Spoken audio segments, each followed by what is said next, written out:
All right, everybody, welcome to episode 177 of the Followtonians. Eric here in Overland Park, Kansas City. Ped in Old Swan, Liverpool. How's it going, Ped? It's been quite a It's while. all right. I almost forgot what you sounded like. I don't know if I'll be able to understand your accent. It's been so long since we've talked. It's all right, Eric. Everything's great. You sound like Banana Man. Throwback to like episode 2. It's everything is okay, Eric, and Like yeah.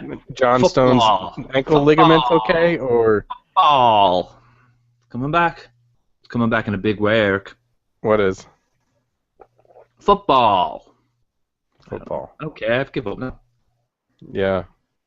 Are we already over the Premier League season? I am retiring from football and I am becoming a baseball fan because I hear some good things are happening in that sport. Well, baseball is awesome. I wouldn't go that far. I would just say it's going good in the Kansas area. This is what I'm hearing. This is what It is. It's going pretty good here as far as baseball is concerned in Kansas City. Haven't won a trophy since like '85. Hadn't even been into the playoffs since then. Perennial like doormats, just horrible teams that were out of contention of anything by I'm sensing a theme. midway through here. the season. Mhm. There's they wear blue. They're the Royals. They're blue. Used to be really good in like the 70s and early 80s, and then just all of a sudden, like the game kind of passed them by. Bigger market teams with more money, bought their young players, and they just could never really develop a team that was worth anything to get excited about. And yes, I'm still talking about the Kansas City Royals, people. I'm not talking about our beloved Everton Toffees. Although I think one reason why Everton came into my heart so easily was the fact that I could relate so quickly to the struggle of trying to be as good as we think they should be and deserve to be, but it's in an era that is just out of our grasp. So to see the Kansas City Royals get a wild card, first and foremost, there's stages to the postseason in baseball. First, they didn't win their division, so they weren't even the best of the 5 teams in their like little mini group. After how many games? 162. Oh my God! Right. So after 162 games, they were second best in their group, but of all the groups, they were the best second place team. We're kind of relating this to a UEFA Champions League or a Europa qualifier. You got to be at least the first or second best second place teams in your group, and they were the first best team in their group. So they got to host game 163 against the Oakland A's, and so everybody in Kansas City is like, this is fantastic. We haven't done this in 29 years. We're at least playing some extra baseball. So I kind of equate this to Everton's winning the FA Cup in '95. We hadn't done squat. We were a horrible team. No trophies, nothing. No sniff of the league at all. We're not even competitive compared to like the top 4 or 5 at that time. So the Royals get into the playoffs. They get a chance at extra baseball. Very similar to the FA Cup in '95. And in that match, Paul Rideout scores the goal. Everybody knows about it. Ped, Were you pretty excited at that point? Yeah, but I, but I, that, and I, yeah, but I'll toss this to you because I wasn't an Everton fan then. I was, but I'm finding this a little bit weird because that was actually winning a trophy. I mean, do you guys actually feel like getting to the playoffs is a trophy, like in its own right? The fact that of the way that the playoffs in baseball are is structured and the season is so long Hmm. for it to come down to, I mean, there were one win worse than the team that won their group. Okay. There were two wins better than the second place team.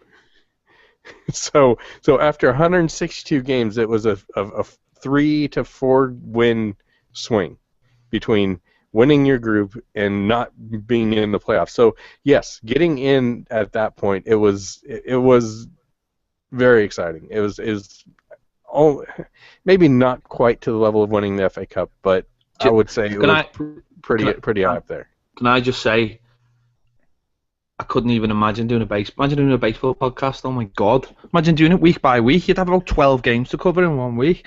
Well, Uh, not quite 12. They don't play that many games in a week. They so they so they play about 5 to 6 games a week. But yeah, that would be that'd be tough. very hard. Yeah. Um, so just getting into the playoffs, getting a chance to play the A's is step one. Then in that game, there's 2 innings left, 6 outs left for the Royals at bat. They're down 7-3. They're down 4 runs with 6 outs left. Managed to tie it up in the bottom of the ninth, put it into extra innings, goes 14 innings. So this is like shootouts. Like Hmm. you're down 2 goals. Probably you're like down 2 goals in the last 10 minutes, and you manage to tie it up. And and then it goes into extra time, and in extra time, Oakland even took the lead, and then we managed to come back and score 2 more runs in the bottom of that same inning because you have to even it out or go ahead or else it's over Mm. or it keeps going on. So it's kind of like shootouts, Yeah. and you miss like your first 3 shots, and and you look like you're way out of it, and you don't have any chance to catch up. And all of a sudden, out of nowhere, your keeper just goes Tim Howard against Belgium, which would be nice to happen more often. Um, and for some reason, somehow you manage to pull it out, and you win that 162 game, and you're actually into the playoffs, legitimate. You get a series against the best team in baseball. At that point, they sweep the very best team in baseball, 3 games in a row. No, who were which team? The L.A. Angels of Anaheim. Okay, so the Disney team. Yes, the Disney team. Yes, absolutely. The Angels in the outfield. I mean, I swear there was a kid going like this on the sidelines, like flapping his arms, like willing the Angels to victory. But So so you that won that. happens. You Who win took? that. Yeah, you're on to the league championship, the the American League. So there's 2 leagues, the National League, American League. So you're on to the league champion, best of 7. You have to win 4 games. They sweep that too. Win all 4 straight. Absolutely just insane to think that after 29 years of nothing, to be able to win their first 8 matches in the playoffs in a row without losing a game. So from a baseball standpoint in my life right now, I mean, I grew up playing baseball. Baseball is definitely American sport, but it's very surreal, and I just hope one day that Everton can get to the point where we win a league championship, and I can feel this for the Everton part of my heart. And and So and I Americans are lucky. Americans are very lucky because we can have these other sports. It's never just one sport. There's hardly an American out there that is only a I like this sport and only this sport and I don't care about any other sports ever at all. Uh, Before this year, I wasn't a huge baseball fan, mostly because the Royals were so horrible. They sucked so bad that there was literally no reason to waste any time paying attention to them.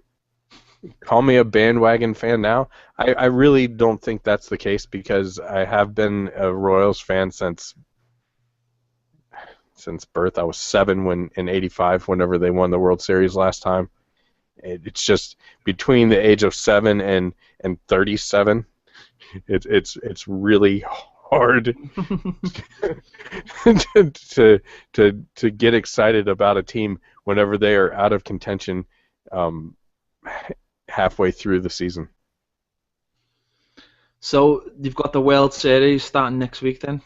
Yeah, on Tuesday the Royals host the first 2 games of the series.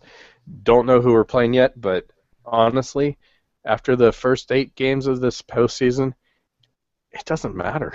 I don't care who they play. It's just fun.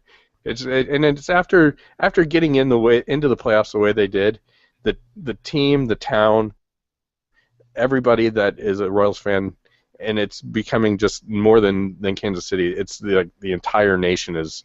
It's kind of like a Mighty Ducks kind of a thing going on to where everybody is like just kind of rallied behind them, and everybody wants to see this team that has been so horrible for so long Oh, it's an finally do it. yeah, it's an ESPN documentary in the making. Yeah, yeah, it's very cool. A lot of fun, Well, but I'm sure all now I that know you is I'm not going to any of the World Series games because a ticket just to stand in the outfield to like be able to buy a $12 beer is $800. Jesus. Well, I That's think right now. I would imagine by yeah. Monday, the day before the first game, it's going to be a little more than that. Mm-hmm. Oh, well, now, I think now that you've put it out there and showed the similarities between the two teams, there'll be a lot of people rooting for, or certainly keeping their eye on them anyway. So Well, I appreciate it. go And Royals! yeah, and I apologize to any of you Blues out there that have been following me on Twitter and me tweeting like pitch by pitch and everything that's going on. It's just it's my childhood and everybody in Kansas City that grew up with the team and can name off at least uh, 20 of the 25-man roster from '85 still. It's very similar to all the Everton fans over there that are of the same age that can name without even questioning the starting 11 from '86 and those squads. So Oh well, I think we have to apologise to everyone who's just skipped forward 10 minutes as well on the podcast. Right, let's talk about something that we don't want to talk about, which is Man United. losing to Manchester United, which I sort of put off talking about for the last couple of weeks. The Yeah, last I week mean, or I'm so. glad we had the Royals to be able to deflect that because, or else the first the entire podcast would be just very very sad. Sad. So shout out to you Baltimore Oriole fans out there. I apologize that we had to not give you a chance. And anyone listening for the last 10 minutes who's severely bored by baseball chat. Right. Manchester United. So Man United, Coleman's still out. We see Hibbert in his typical right back role. He's Well, becoming a typical for the last stalwart. 3 games. He's he's becoming a stalwart in the right back position for us, which is very very sad. Distan is not on the 18. He's not anywhere. He's apparently injured, but nobody knows why. Possibly could be a milk delivery accident. I don't know. Any A clue dead on leg. Distan? A dead leg. Apparently, it was a dead Dead, leg. dead But also, leg. he needed a rest. But Maybe, maybe let's that's why he. let's not worry. Let's I not don't know. worry. Anyways, We have to start worrying, but let's not worry about as with some of this game. So well, I mean, do we that's it. really want to break it down like No, we're not going to bit break by it down. bit? We're just saying what's what. Pienaar was back. Bessage was playing in the middle of the park. Yeah, He started. No McCarthy again. No very Coleman, as you concerning. No mentioned McCarthy, again. no Coleman. Yeah. What So happened? Yeah, our Irish contingent is dwindling quickly. mm, I think the only things to take from this game, Eric, is Pienaar was back. Obviously, as we mentioned, we started slow, but we kept the ball, and then one moment of whichever way you want to look at it, poor defending possibly. Jagielka just putting his foot through a ball. Could he have done something better with it? Could the goalkeeper have told me had more time, or there was nothing really on? I don't know, but I thought the first goal was pretty poor. We got back in the game. Well, obviously we got a penalty. Tony Hibbert getting up to the into areas he shouldn't be, and wins a penalty, and then Yeah, and Leighton Baines does something which I never that imagined he's I'd never ever done see. before. Not in the league. Absolutely worst penalty I've seen in a long time. It was quite. I don't know. It was quite Weak. lackadaisical and very easy for the goalkeeper. Normally, either puts it in one of the corners or blasts it down the middle, and he didn't either with this one. And the keeper pulled off I His suppose. first save of many. Yeah, it was a good save, I suppose, but if it was in normal play, it'd be quite an easy save. Come out second half. This little Lukaku got shifted to the left. Naismith was more central. We win a free kick. Instead of just throwing it in, we moved it. Baines got a great cross into the box, and there's Naismith scoring a fantastic header. And Yeah, at that point, I thought the game was gonna. We looked like it. We had the momentum in the game. They looked like they were quite weak at the back, quite poor, and we allowed again a cross to come into the box. That's all we did all game was allow crosses, one after the other, cross. yep. Okay, it was a cross, whether it was a mishit shot, I don't know. It falls quite kindly to Falcao, yeah. Falcao, a man you wouldn't want to leave alone in the box, and he scores. I mean, this goal was, I don't know. John Stones didn't move out. It was just I don't know, just a poor goal to concede, and I don't know. It was when you move it back though. I mean, Tim Howard again. Not good enough.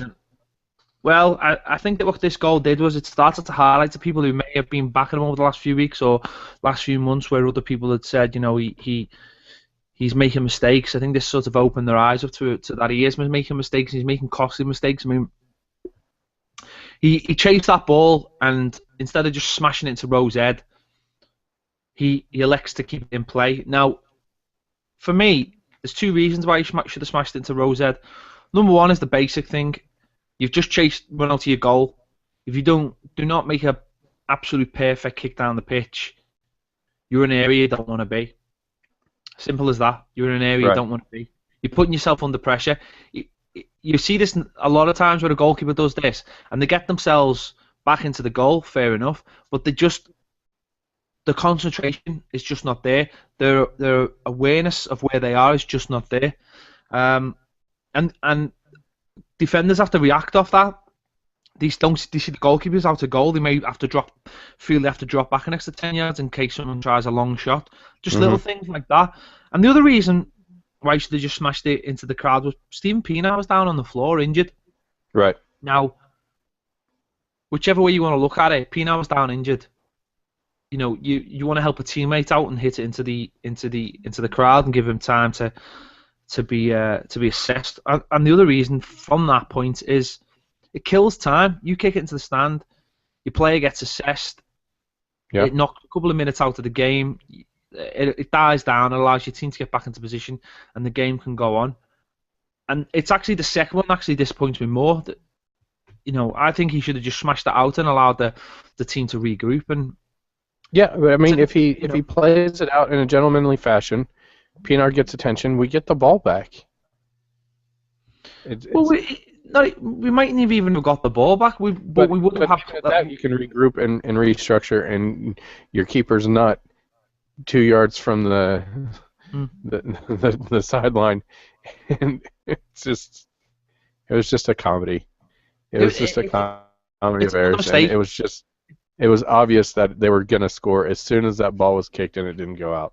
It just was like it was on, and it was not. Oh well. I almost felt like as soon as he kicked that ball, he was going to smash it back and it was going to go in, which it obviously didn't. But it got worked into a position where Falco had the chance to score. But for all those reasons you just mentioned there, why not just why? I mean, why we've seen Howard do this before, Right. where There were 80 reasons to kick it straight into touch, but and basically none to keep it in play. But we've seen Howard do this before, where yeah, because we were not playing Bolton and it wasn't that windy.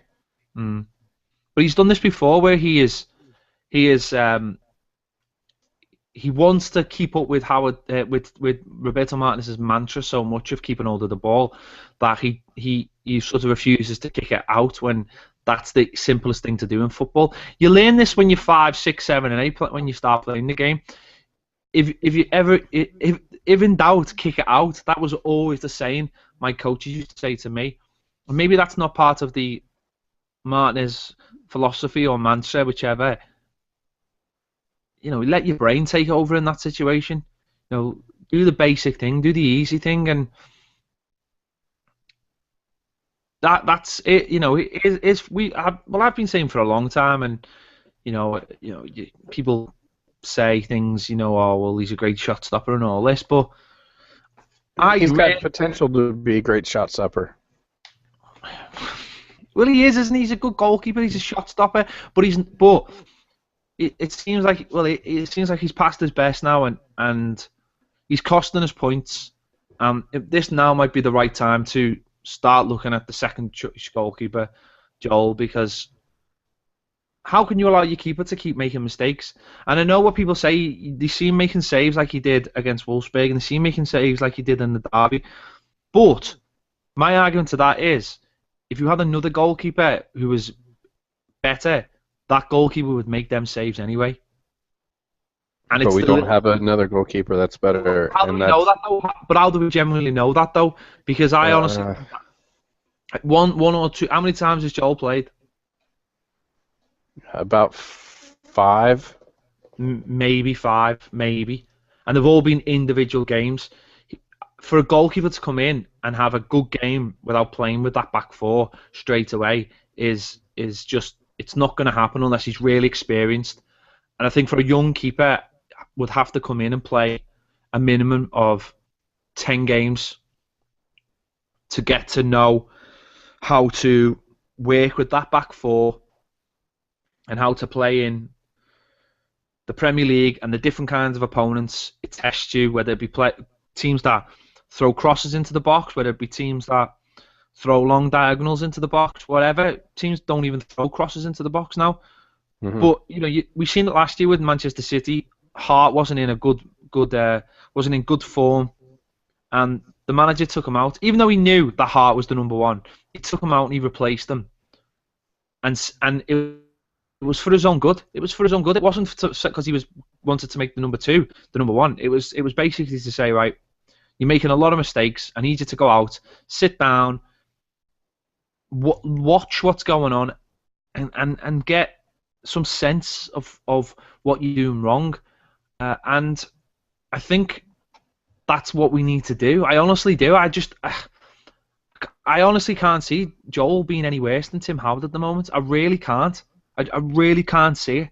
And I just think Tim Howard has took his eye off the ball, and I don't know whether that's because he stopped playing for America and he hasn't got that competition playing for America, or I don't know. Maybe it's just age catching up with him. Maybe he's had a really good World Cup and he's come back and he's just took his eye off the ball somewhere.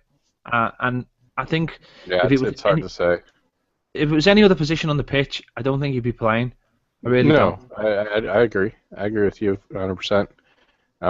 It's just there's a reason why Joel's not in there yet, But and this is a goalkeeper who came in at Wigan, played the cup games, won an FA Cup, also pushed himself into. He was a cup goalkeeper and then pushed himself into the league side as well because he was doing well. Yes, he made mistakes. Yes, right, yes, things happened, but surely you get to that place where the goalkeeper in goal is making as many mistakes as the goalkeeper who's going to come in and replace him. At least the goalkeeper who comes in and replace him is a goalkeeper on the up, a goalkeeper young, a goalkeeper who's going to learn from the experience.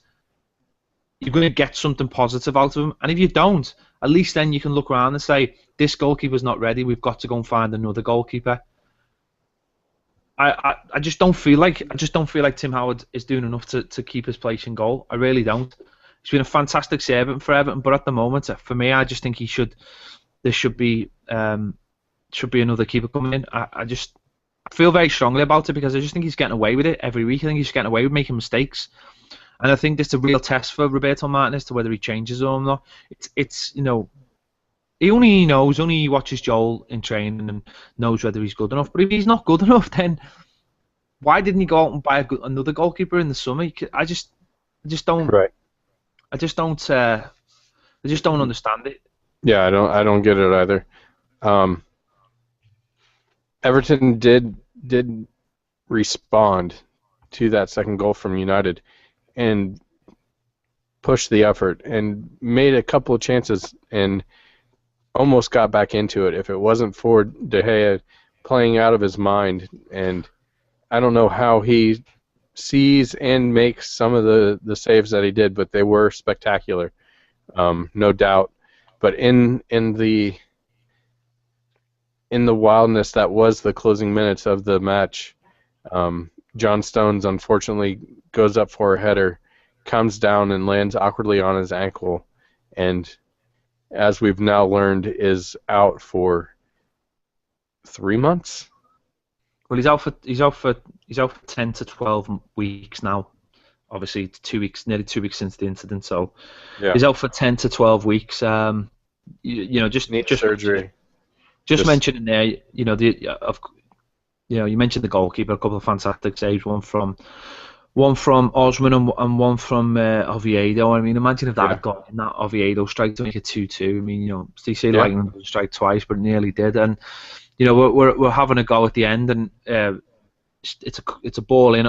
Stones goes for it, and that's when it came out to Oviedo, and he just landed on someone's foot, and his ankle just went. And while and we're all in dismay that we nearly scored and the keeper's made this absolute wonder save, the poor lad's on the floor, and you just knew by our look that it wasn't going to be a simple tweak. injury. Yeah, it wasn't just he Yeah, just didn't just roll it. I mean, it's done ligament damage to the point where he requires surgery to repair it. well, he effectively landed all his weight on the bend, on the ankle Yeah, bend, basically. And he's had the surgery. He had it on Monday in London, and that went successfully. And it's just a case of rest and rehab now, and it's gonna, we're not gonna get to see him till the back end of December, the early part of January, which is really disappointing because, as we've mentioned on plenty of times, and everyone knows, he's been our best defender, and not only is our best defender, he also plays the way Roberto Martinez wants a football at the back to play.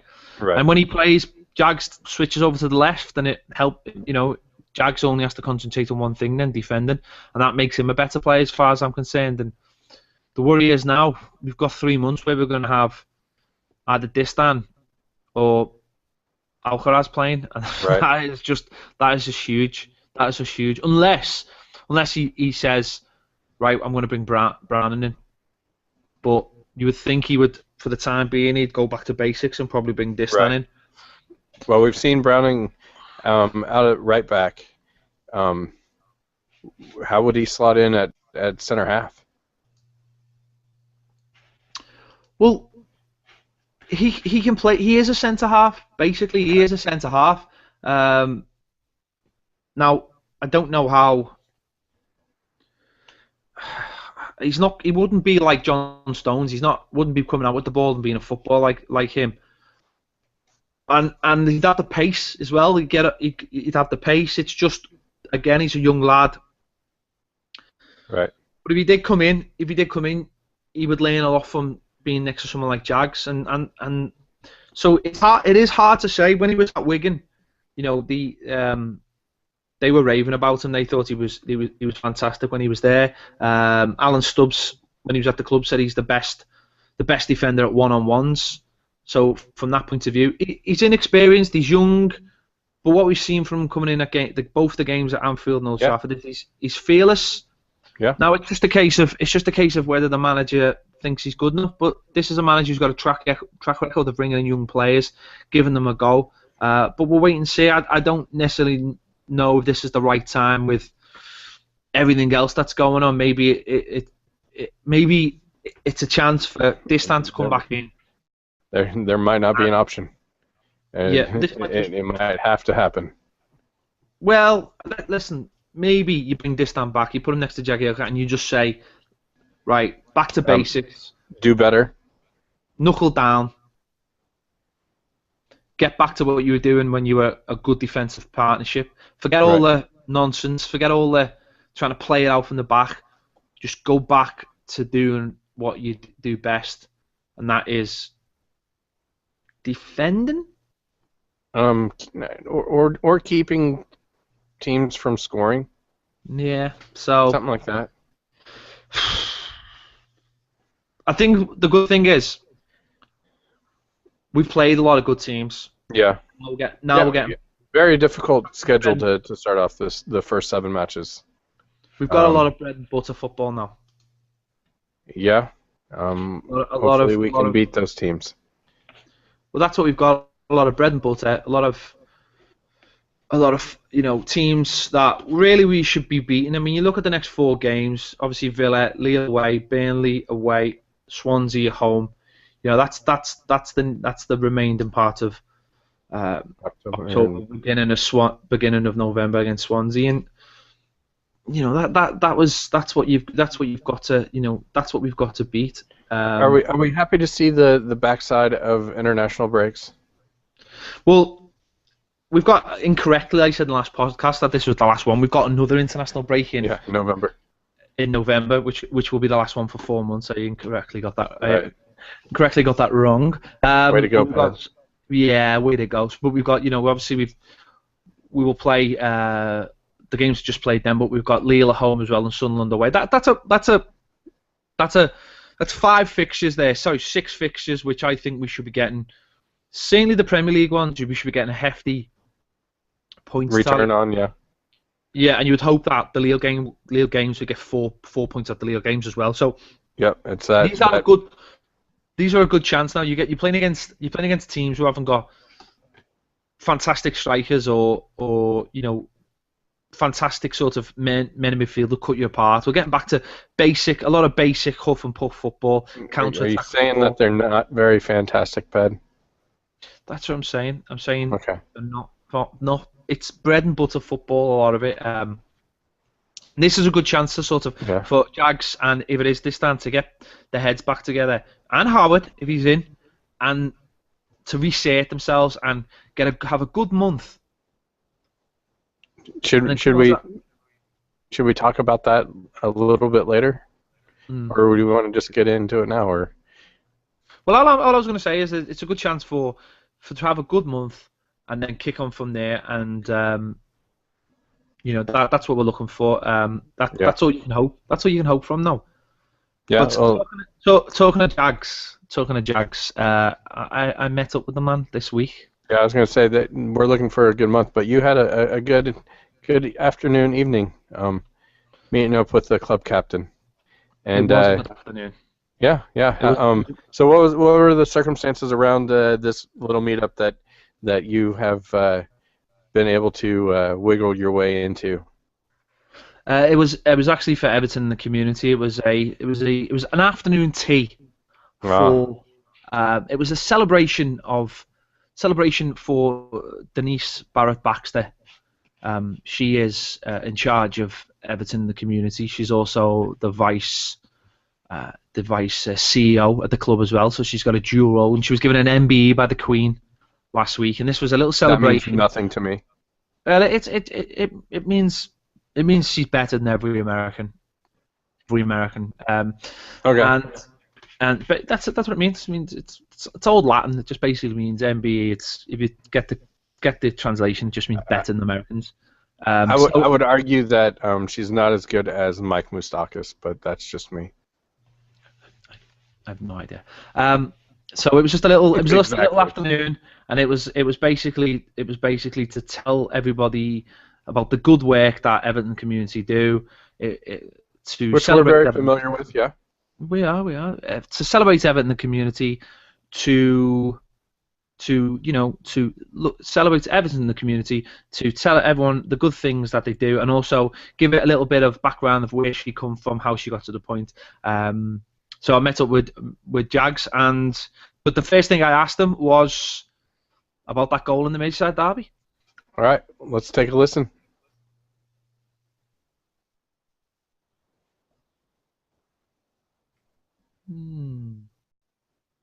Nice.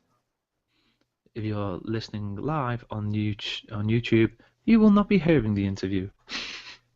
The content of this show has been blocked out in your listening area. Please download the podcast. Please download the podcast to hear the full interview that Ped did with Phil Jagielka. This content of this podcast has been blocked out in your area. If anyone is watching, and I believe there's two people watching, thank you for watching. There is a little box that says "Be part of the conversation." If you would like to ask us any questions, not about baseball, please, just click on that and ask us a question, and it'll pop up at our end, and we'll answer it towards the end of the show. Yeah, you wanna fill some time? I gotta take a little bit of a break. Personal. I'll be right back. Personal. Do do do do do do do do do do do do do. Eric is having a personal break. Don't know what that means. I'm a little bit worried. I'm not sure. If anyone would like to ask me any questions about Eric's personal break, just press "Be part of the conversation" and click on it, and I'll answer any questions you have about Eric's personal break.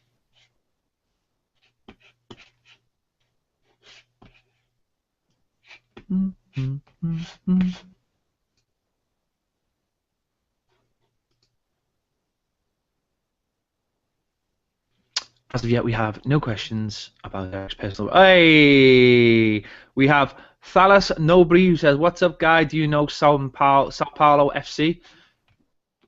Yeah, like the proper Sao Paulo. Like, yes, I do know who Sao Paulo are, and I'm answering a question by Thalas Nobry who says, "Do I know who Sao Paulo FC is?" And my answer is yes, I do know who Sao Paulo is. Is it this team? There you go. Are you watching? Huh? Anybody see that? There you go. Sao Paulo FC. We just pull shirts out of our backside. I got this from a kid in high school that went to high school with me. He was a foreign exchange student. Eric, why are you out of breath? Huh? Why are you out of breath? Because I ran all the way across my American mansion to go get that out of my closet. You do have somewhat of a mansion. So yeah, so I do know who Sao Paulo FC is. This podcast is not about Sao Paulo. Huh? No, but at least he asked us a question while you were having a personal break. Well, my personal break was to go get the shirt. I saw that question before I left. Did you know? There you go. Is that why you went for a personal break? Yeah, to go get the shirt.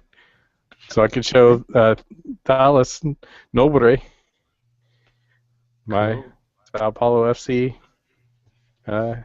top. So Yes. I think Big fan. there you go. I think Kaká used to play for San Paulo. Hmm. There you go. Anyway, should we welcome the people back from for the podcast part 2? Yeah. Did Patty do a bit? Yep. Alrighty.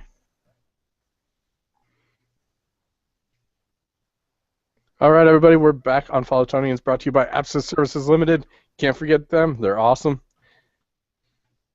Big thanks to Patty for his segment, as always, that we like to throw in there. Your little previews.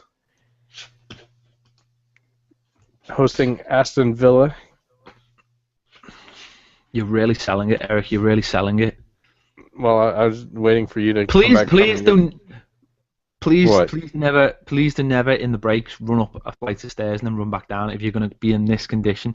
I'm really worried about you. I might have to ring your wife and tell her to get defibrillators on standby because you look like you're about to drop dead. I feel like it. I ran really, really fast. It was like the Flash. Yeah. Right, it's Aston Villa anyway. Aston Villa. Get to see another American keeper in Brad Guzan and yay. You suck. You suck. I'm so confused as to what to talk about. It's been so long. I don't feel like Everton's played in the past month because in the last month they really haven't shown up for many of the matches. So it's just like I've got this kind of like mid-season early like just malaise that is just setting in that I don't want it to set in. We need a result. That's all there is to it. We need 3 points. We need to get out of 17th place in the table. We are in the back end of October and we haven't won a league game at Goodison Park. In fact, we've won one league game. It's horrible. We haven't won a league game since September 13th, a month Yeah, ago. A month ago. yeah. It's not good. Not good. No, we're doing great in Europa League. Yay! Yeah. I mean, that's good. We're top of our group. Anyway, come on, Aston Villa, yeah. Yeah, Aston Villa. Heck So yeah! hyped for this retro day, yay! Yay! I'm so hyped for this game, but Are you, Ped? Are you really yeah. excited about this game? I'm so pumped for this game. Yeah. I'm worried about Jennifer this game. Jewell in the fan zone. Yeah, I'm worried about this game. So am I. I'm worried. I'm just. I mean, Yeah, we got Robot Ped going on, so that's pretty awesome. awesome. Yes, everything is awesome when you have Robot Ped.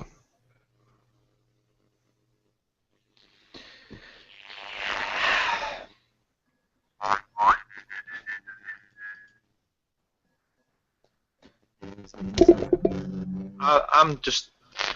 We got Robot Ped going on, so that's pretty awesome. I'm worried about this game. So am I. You there? Yeah. Yep, still Robot Ped. Bad. Okay. Horrible. Okay. When we come back, I'm gonna go. It's kind of like the Baltimore Orioles. I'm It's really worried. not good. Yeah.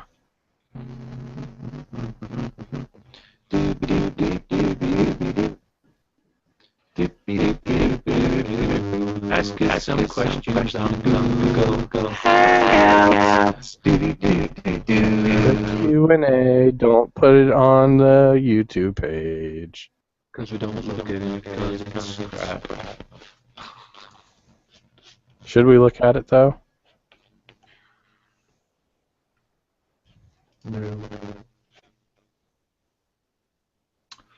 Hmm.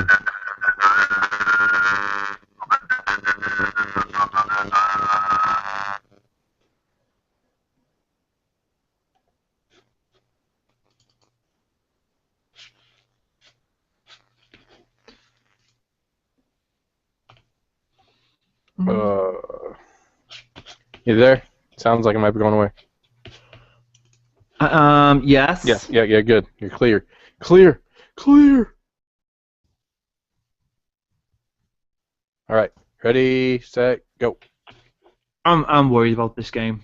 Yeah, so am I. Very much so. I'm worried. I mean, because Villa haven't won since when the last time we won.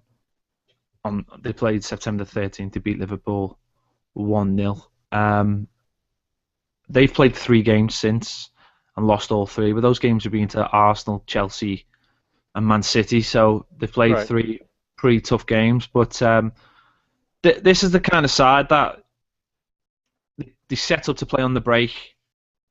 You know, they'll try and get a goal and then just hold what they've got. And you know, I think in the summer we were all quite dismissive of them, of the players, like the likes of Senderos they brought in. But him and Ron Vlaar have been fantastic this season. Well, I mean, Vlaar had a great Would it- World Cup. He did. He had a great World Cup. Came out of that World Cup and continued the form. And they're just basically a back to wall defensive team. They try and get a goal up and just throw every man behind the ball. I mean, you know, when they played Man City had 27 shots.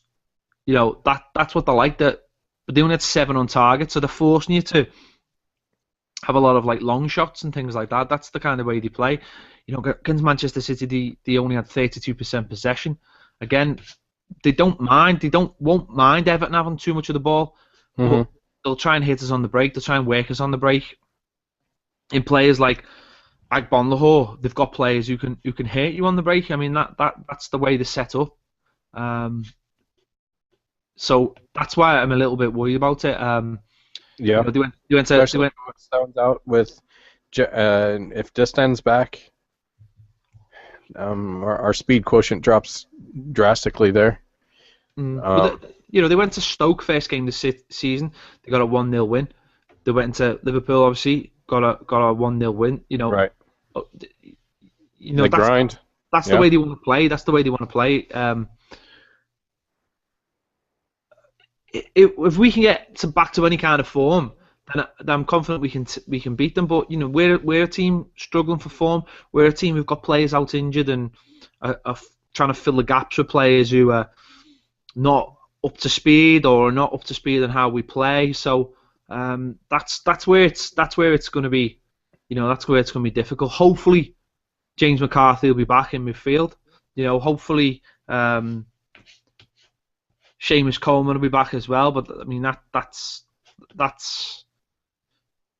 would be great. That's a little bit more debatable because his injury is a strange one. I mean, you know, he's got this hamstring injury that he's had basically since the summer, since the Tranmere game, and right.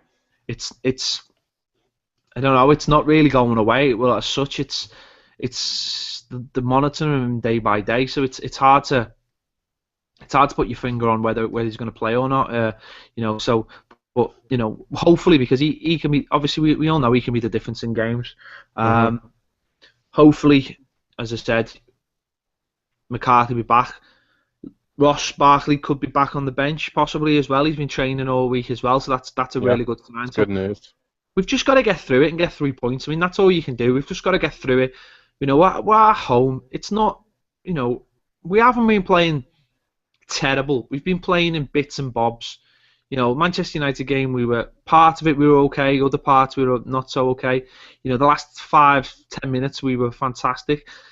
Like against Palace at home, we were in and out of the game, and in the last 5-10 minutes, it was just great to see us go out from the start and play with that kind. Fantastic for more than the last 5 minutes. Well, it would just be great to see us go out and play with that tempo and pace from the start and have a real go at teams and say, you know, we mentioned this before on the show.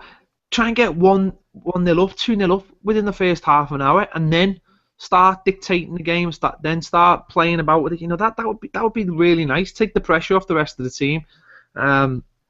Take the pressure off whoever's playing in that game. That's all you want. You know what I mean? We just need to pick up wins by hook or by crook. We just need to pick up wins.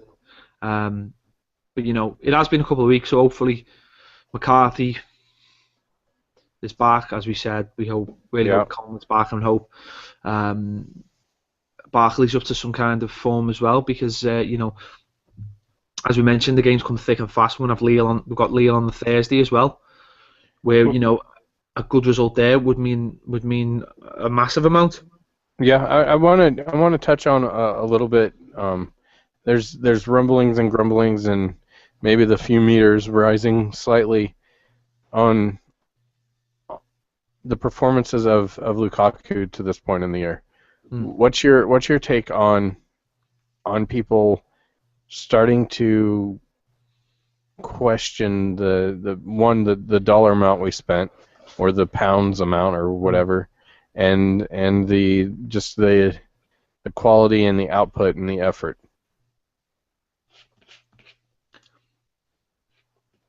I can't sit here and tell people that they shouldn't be having a go at a certain player, but what I would say is I didn't hear anyone complain in the summer when we spent 28 million on him.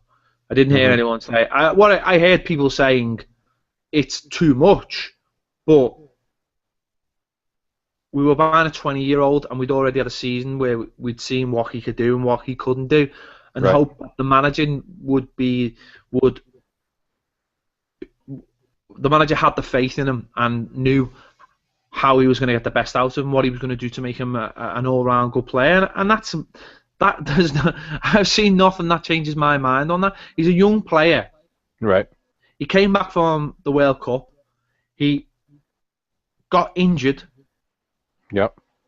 Early on, so he's been playing with an injury. I don't know whether that's been stopping him train, but it's clear that he's still not fully fit. He went away with Belgium and he wasn't any better. It's not an Everton thing. He went away with Belgium, got half an hour in one game and got an hour in the other game, and in both games he didn't look right. He doesn't look fit.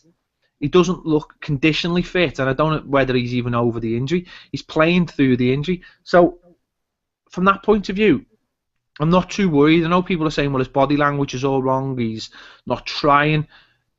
He's going out wide. Well, he's getting pushed out wide because the manager thinks that's a better role for him at this moment.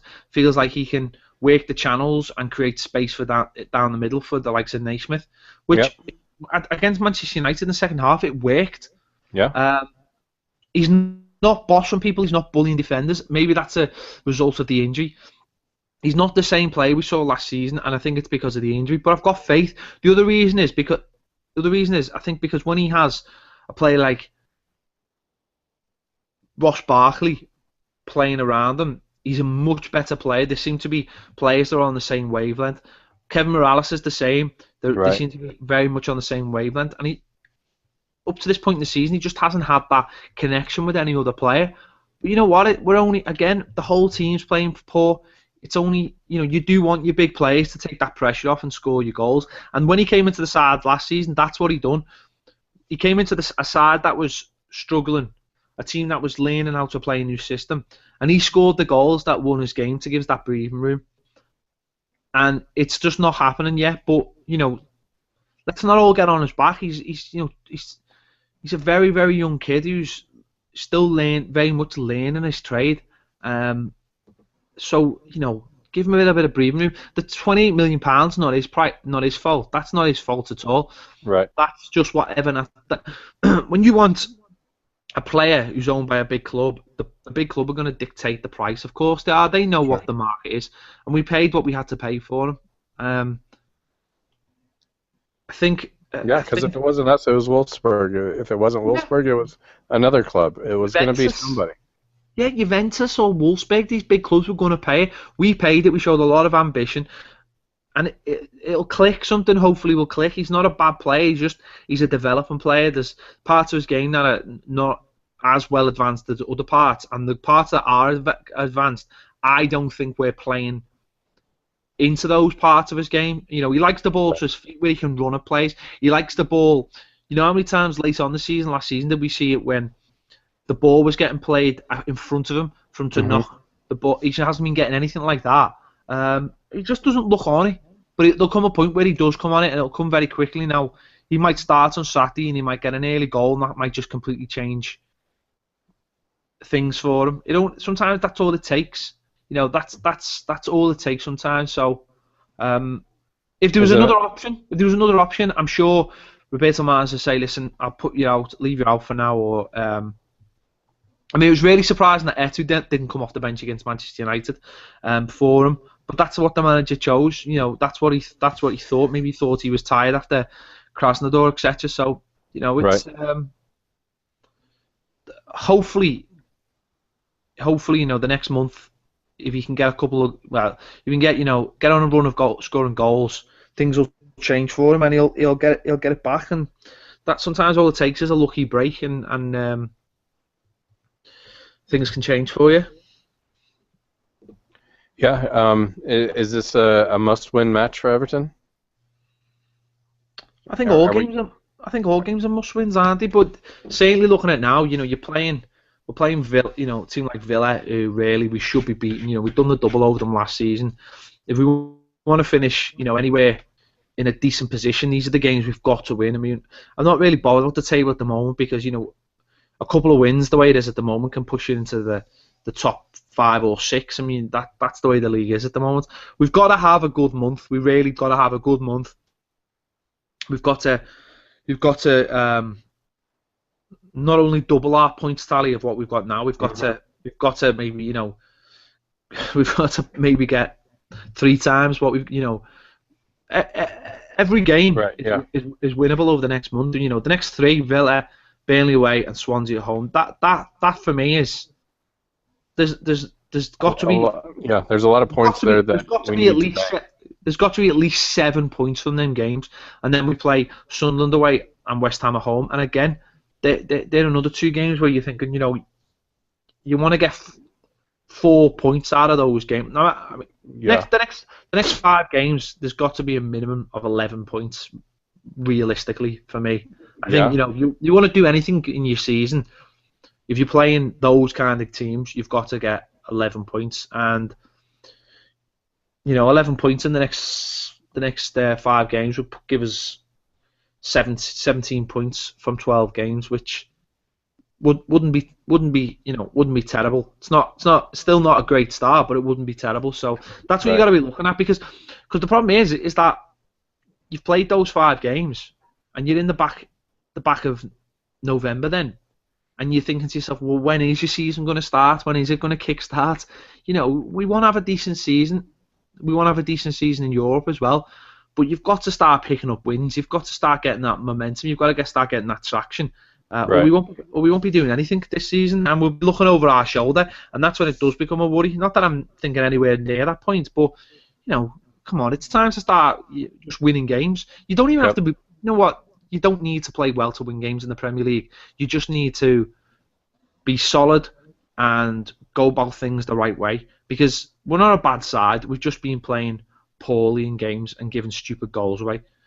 It's time to now to knuckle down, get back to basics, and just win games. It doesn't matter how we win them. It doesn't matter if we play well. Just go and win them. Simple as that. Yeah, definitely. You mentioned Europe, and match day 3 is coming up before we reconvene here. Travel to France, to Lille, and the Everton allotment of tickets went quickly, and Everton fans are scrambling to find tickets anywhere, in any way, in any place in the stadium. How many toffees are going to be in France? I've got actually no idea. I mean, the official allocation was about 5,000 and a little bit more, and almost 6, right? Yeah, so that was the official allocation. I don't know. Everywhere you look, you'd see fans are going, and you know, it's incredible. You know, it could be. I mean, is it 10? It could be 10. It could be more than 15? 10. 10,000 maniacs. That would be awesome. There's going to be a lot. There's going to be a lot of Evertonians over there. A hell of a lot of Evertonians over there, and that's amazing. That's what Everton do best. You know, that's what they do best. They we take fans everywhere. I remember going to Nuremberg. It was the same. The whole Everton end was empty. It was absolutely full, and we were in the. I was actually in the home part of it, and there was just so many Evertonians around us. And it'll be the same. There'll be all the Everton end. There'll be Evertonians all over the ground. There's loads of fans will be buying tickets in sections of the grounds, ground that are not open. Sorry, that have not sold out. Different environment being in mixed seating down there as opposed to maybe at Old Trafford or at a. I don't know about that. I just think that possibly the Lille fans will know we're coming, and they'll know we're coming in such numbers that they'll the areas that Everton don't forget the Everton fans will have bought in areas where Lille fans won't have sold out. So Everton fans will be buying probably in sections together as well to try and make it try and get them as close together. I don't really see it being a problem, especially with it not being a knockout game, with it being a group game. Right. I think it'll be quite laid back, and I think the Everton fans will make it so much of a sort of party atmosphere that there won't be any problems at all. I think it'll be fantastic, and Lille hasn't looked all that great in their first two group stage matches. So, I mean, it's who knows what team we'll bring, but it definitely points are there. Points are definitely on contested. And but they're in the league. I think they've played 9 games so far. I think they've won 4. Drawn 3 and lost 2, I think. League they're doing pretty okay. But their first 2 matches in Europa League have left a lot to be desired. Couple of draws. Yeah. Yeah, Krasnodar obviously and Wolfsburg. And I think this is the game. I think if we can get something from this game, I think if we get something. And then obviously we played them at home. I think these are, by the looks of it looks like these are going to be the toughest team. They've got the guy who's signed for Liverpool, whose name is Origi or whatever. Origi, who's obviously a Belgium international who sort of first appeared in the World Cup in the summer. He's a Liverpool player. He's gone back on loan, and you look at that and think, oh. That sort of has got a story behind it, hasn't it? And so so it's going to be interesting. They got beat the last game 3-0 by Lyon. So they play Osman. They play Guillaume Gomp on Saturday, and then so. I think we can go there. It'll be almost like a home game. It's a brand new stadium. Yeah. It's not, there's no problem with the travel. That's all going to be fine. The travel's going to be fine because it's only literally an hour away. There's going to be Evertonians everywhere. So from that point of view, it'll feel like a home game. It's mad. And it's going to be brilliant. And I think fair play to all the Everton fans who've gone over. It's going to be unreal, as I say. Yeah, and fair play to Everton for giving any Krasnodar travelers a match ticket, right? Yeah, that's brilliant. But yeah, it's like Russia. Here's just go to France. It's not nearly as far. Yeah, go and spend more money watching football. Yeah. But let's be honest. Anyone who's going to Krasnodar is going to France. I mean, it's not. It really isn't that far. I mean, I can't tell you how gutted I am. I'm not going to this game. Fingers crossed. Fingers crossed I'm going to Wolfsburg. Fingers crossed. But no, there's going to be thousands there, and fair play to them. Yeah. And hopefully we get something because you know what? Apart from Origi, I don't know if they've got that many other sort of big name players or household names or anything like that. So yeah, I don't know either. Hopefully we come off the back of 3 points on Saturday. Go there. Get a positive result. Hopefully 3 points. Yeah, 3 points would have a sitting 7 after 3 matches in the group, and still 2 home ties. If we could beat them, I'd be pretty confident that we'll be coming out to Yeah, that. how good would 6 points from the 2 games against them back to go? That would be We'd be through. We'd be yeah, through. Simple as that. We'd be through. right, because they would be on 2, and the other 2 teams would have to split 6 We'd be, points. we'd be through as far as So- I'm concerned if we'd done that. I think. No, yeah, we would be mathematically through. Yeah, I think if we got to 10 points, then yeah, we'd be through. So, but I think what you look to do in this is to win your home games and get a point away. That's the way to look at it. So Right. hopefully that's what we'll do. And Yeah, we would. I mean, just looking at it, we'd absolutely be through if we won our next 2 because we'd be on 10 points. The best another team could be would be on 8 points, and then third at that point could only have 2 or 1 points. So with 2 games, we'd be 8 points clear of third place. So yeah, we'd be through. Yeah. We need if we win the next 2. Absolutely. we'll do it. Let's do it. Sounds good. Let's win it. Anything else we want to touch on? Just wanted to very quickly mention. Obviously, we've just come on to the international break. Some really good results for a lot of our teams. Naismith keeps scoring. Naismith got another goal for Scotland in a good result in Poland. Ireland rolling. McGeely played well. Gibson done well as well. Good time on the pitch for Gibson. Yep. As we mentioned, Lukaku played for Belgium in a couple of games that he took 4 points from. Besic played fantastically well against Gareth Bale. Played fantastically well. Everyone's probably seen the vine that's been going around of the tackle. Played fantastically well against them. Then played fantastically well against Belgium as well. Kept Eden Hazard quite quiet. Done quite a good job of man marking both of them players. So they done really well. And not a terrible international weekend. The likes of Gibson getting minutes on the pitch is really good. And Any injuries that we picked up during that time? not that I'm aware of. Hopefully not. Hopefully not. No injuries. So from that point of view, it's all good. It's Retro Day on Saturday at Goodison Park. So Woohoo! I don't know what that means. Just I don't either. the big Roberto sign outside is coming down and being replaced by the Holy Trinity one. Yeah. So that's one thing. Maybe that's going to lift the hoodoo this season. We'll see. We'll see very much.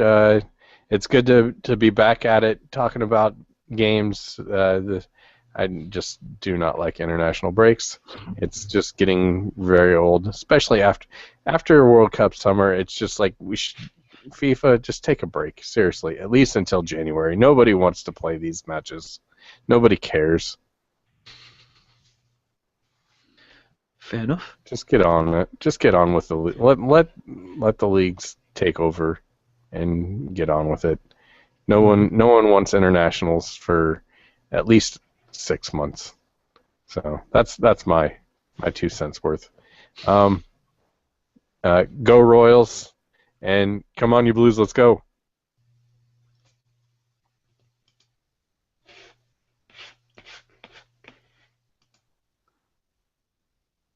Someone's like, Ped's getting bored listening to Eric talk baseball. I know. I've seen it before.